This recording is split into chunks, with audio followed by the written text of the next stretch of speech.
Welcome to the 121st episode of the hot issue. दोस्तों, आज के हॉट इशू में सबसे पहले गिलगित बल्तिस्तान। आप जानते हैं कि गिलगित बल्तिस्तान मुसलसल गंदम के और आटे की जो किल्लत है उससे दो चार है। और जब से कोरोना वायरस शुरू हुआ है हम इल्तिजाएं कर रहे हैं कि हमें गंदम भेजी जाए, हमारे पास गंदम नहीं है। कई इलाके हैं जहाँ पे गंदम बिल्कुल ही मैसर नहीं है, लोग मुजाहरे कर रहे हैं, सियासी जमातें मुजाहरे कर रही हैं, अपोजिशन ने कई दफ़ा कहा है, अवामी एक्शन कमेटी ने इस सिलसिले में आवाज़ उठाई है। और अब पाकिस्तान ने उसका ये हल निकाला है कि उन्होंने यूक्रेन से इंतहाई सस्ते दामों गंदम जो है वो ख़रीदी है और वो गिलगित बल्तिस्तानों के गोदामों में पहुंच रही है। लेकिन जो फ्लोर मिल मालकान हैं उन्होंने इस गंदम को इंतहाई नाकस करार दे दिया है और ये खाने के काबिल नहीं है। और ये वो गंदम है जिसके अंदर चौकर मिली हुई है जो मवेशियों को खिलाई जाती है यूक्रेन में।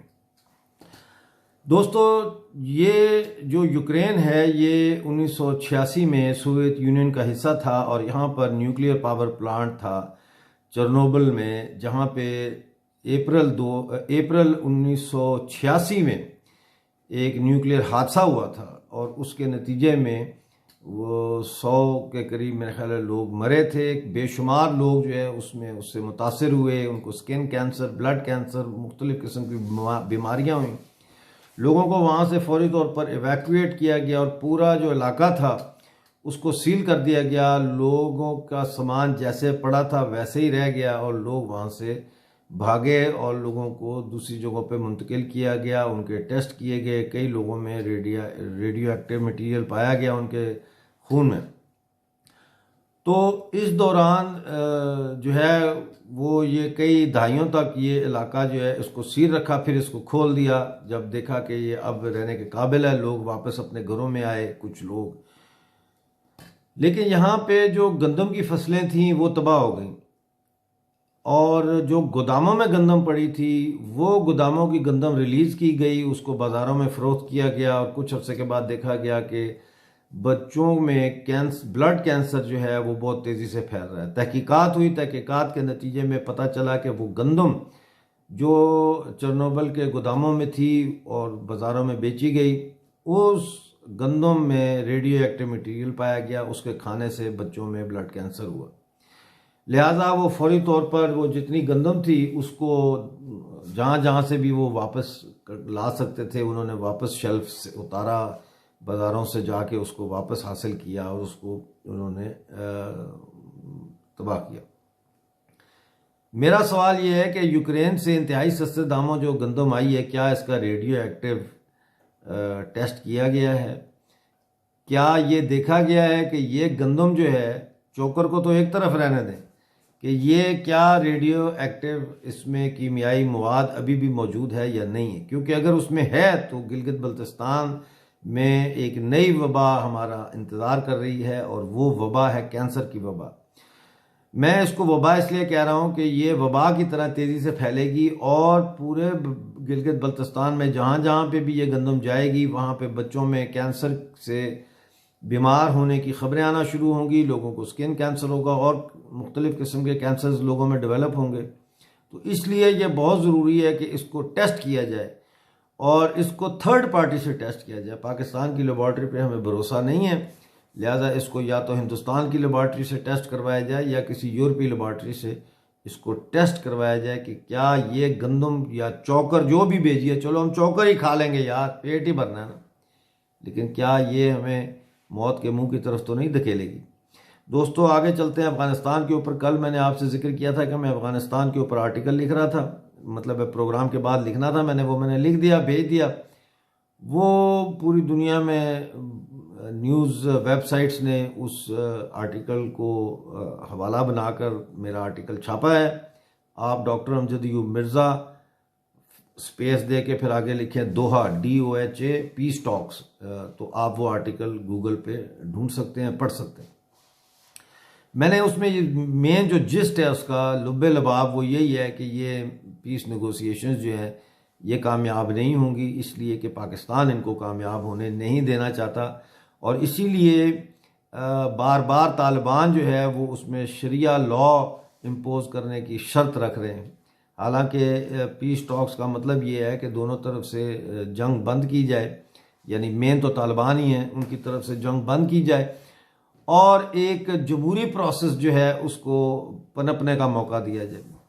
कल ईस्टर्न नंगरहार में जो अशरफ गनी हैं अफगान प्रेसिडेंट, उन्होंने तकरीर की अवामी इज्तिमा से और उन्होंने कहा कि भाई देखें, यहाँ पे सिर्फ जमहूरी तरीक़ाकार चल सकता है, इलेक्शन चल सकते हैं, इलेक्शन के ज़रिए जो भी इक़्तिदार में आए बिस्मिल्लाह, लेकिन यहाँ पे इंटरिम गवर्नमेंट जो है वो कायम नहीं हो सकती। यानी तालिबान और जो मौजूदा हुकूमत है ये मिल के कोई एक इंटरिम गवर्नमेंट बनाए, ये नहीं हो सकता। ये यकीनन पाकिस्तान का शोशा होगा, पाकिस्तान ने तालिबान को कहा होगा, क्योंकि पाकिस्तान ये चाहता है कि अफगानिस्तान में एक ऐसी हुकूमत कायम हो जो 100% उनकी ताबेदार हो और पाकिस्तानी फ़ौज और ISI की ताबेदार हो, ताकि मशरक़ जो वस्ती एशिया है, सेंट्रल एशिया, वहाँ तक का जो रास्ता है वो पाकिस्तान के ही कंट्रोल में रहे। पाकिस्तान अफगानिस्तान का दोस्त नहीं है। उसकी मिसाल ये है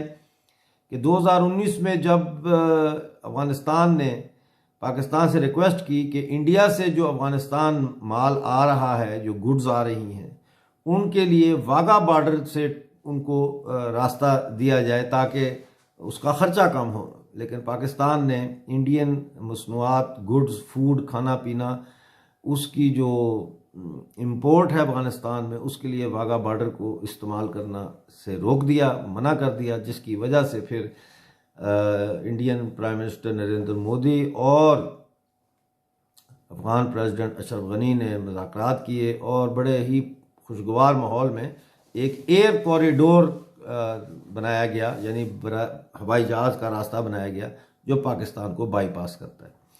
दोस्तों, इस वक्त हिंदुस्तान जो है वो अफगानिस्तान में बहुत सारे डेवलपमेंट प्रोजेक्ट्स में काम हो रहा है। वहाँ पे एक तो वो जो है शहतूत डैम बन रहा है काबुल के पास, जिससे कि काबुल वालों को 20 लाख आबादी है, उनको पीने का साफ पानी मैसर आएगा। आप जानते हैं कि अफगानिस्तान की जो नेशनल असम्बली है, वो नेशनल असम्बली भी इंडिया ने बनाई है और इंडिया ने 90 मिलियन डॉलर्स खर्च करके वो नेशनल असम्बली उनको नई बिल्डिंग बना के दी है, जिसका इफ्तिताह आप जानते हैं कि पिछले साल मोदी और अशरफ गनी साहब ने मिल के किया था, जॉइंटली उसको इनागुरेट किया था और मोदी जी ने बड़ी ज़बरदस्त तकरीर भी की थी वहाँ। तो इसके अलावा जिनीवा में एक मीटिंग थी और उस मीटिंग से ख़िताब करते हुए इंडियन एक्सटर्नल मिनिस्टर जो हैं, अफेयर्स के मिनिस्टर, उन्होंने कहा कि अफ़गानिस्तान का जो है कोई चप्पा ऐसा नहीं है जहाँ पे इस वक्त भारत जो है वो इंफ्रास्ट्रक्चर डेवलपमेंट के प्रोजेक्ट्स में इन्वॉल्व ना हो। यानी 34 प्रोविंसेस हैं, 34 प्रोविंसेस, और 34 प्रोविंसेस में कोई जगह ऐसी नहीं है जो इंडिया के डेवलपमेंट प्रोजेक्ट्स जहाँ पे ना चल रहे हैं। इंडिया ने 280 किलोमीटर की सड़क भी बना के दी अफगानिस्तान को, जो ईरान के बॉर्डर तक जाती है।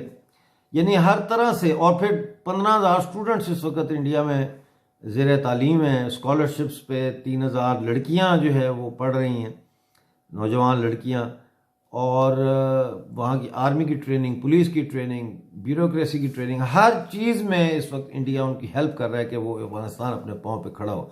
दूसरी जानिब हम देखते हैं कि पाकिस्तान जो है वो मुसलसल बम धमाके, यानी पीस टॉक्स के दौरान भी बम धमाके हो रहे हैं, पीस टॉक्स के दौरान भी काबुल जो है उसको बख्शा नहीं जा रहा, अफगान अवाम को छोड़ा नहीं जा रहा, और उनको अशरफ गनी साहब को मुसलसल कोशिश की जा रही है कि किसी तरह दबाया जाए और इस दबाव में लाया जाए कि वो तालिबान के मुतालबात को माने, जो कि बेसिकली पाकिस्तान के मुतालबात है।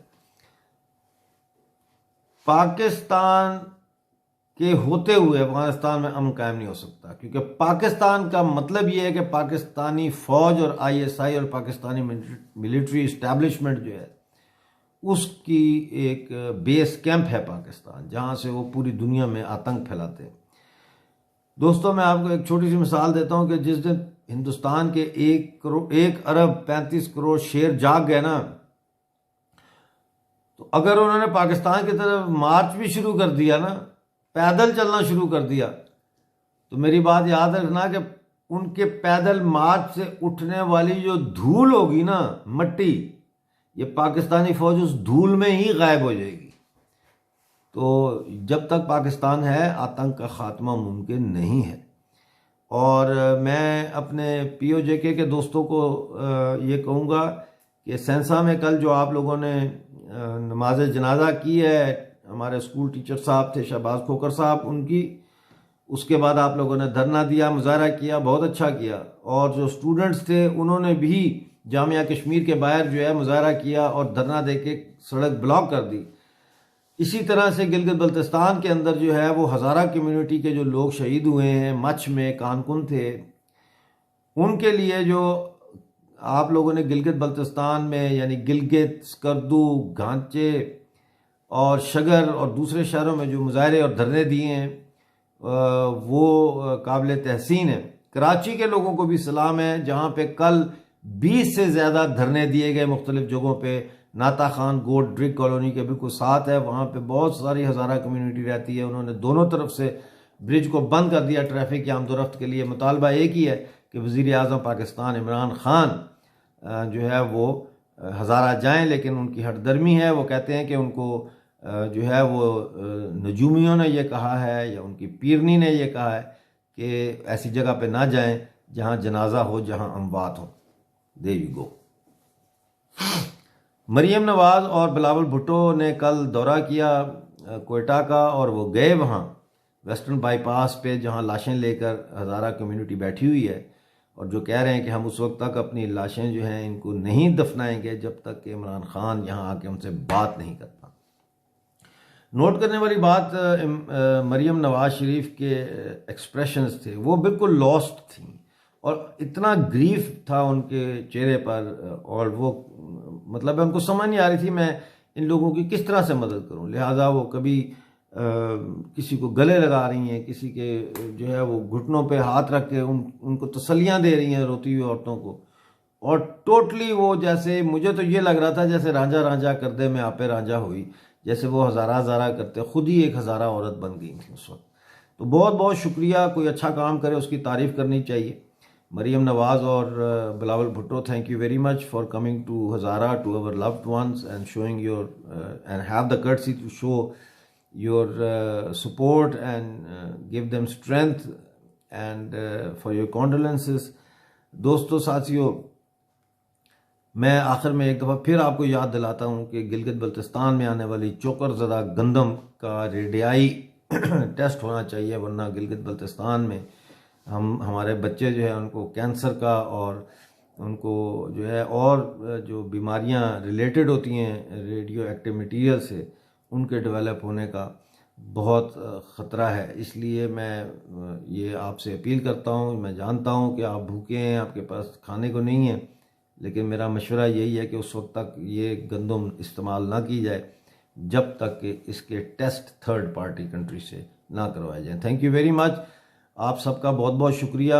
अब आपसे मंडे को मुलाकात होगी। प्लीज़ हमें अब 1100 के करीब और सब्सक्राइबर्स चाहिए 15 तारीख तक। मेरा ख्याल है जिस स्पीड से आप लोग मेरी सपोर्ट कर रहे हैं, हम ये 10,000 का मार्क जो है 15 तक इसको क्रॉस कर जाएंगे। लिहाजा प्लीज़ हर रोज़ आधा घंटा 15 मिनट निकालें और दोस्तों को कहें, उनको भेजें वीडियोज़ और उनको कहें कि इसको शेयर करें, क्योंकि ये वाहिद चैनल है जहाँ से वो ख़बरें मिलती हैं जो और किसी चैनल से नहीं मिलती। आप सबका बहुत बहुत शुक्रिया। अपना बहुत सारा ख्याल रखिए।